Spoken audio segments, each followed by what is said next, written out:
So ayun, good morning mga ka-followers, mga ka-backyard breeder. So ngayong araw ay ang gagawin naman natin ngayon is magpupurga tayo ng ating 2 months, 3 months na mga sisiw nandito sa aking backyard.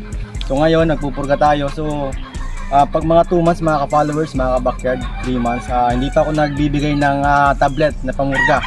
So ang binibigay ko lang sa kanila is powder. So ang ginagamit ko dito mga ka-followers, mga ka-backyard breeder is yun, Bastonero Plus. Yan, Tatak Excellence baka naman. So yan ang ginagamit ko ngayon dito sa aking backyard mga ka-followers. Na subok na and then matagal ko nang ginagamit, Bastonero Plus. So yun, tapos na natin siyang ihalo sa tubig mga ka-followers. So ibigay natin sa sisiw na pupurgay natin. So yun ang mga ka-followers. So mamaya pagkatapos nilang uminom na merong halong pamurga, so pwede ko na silang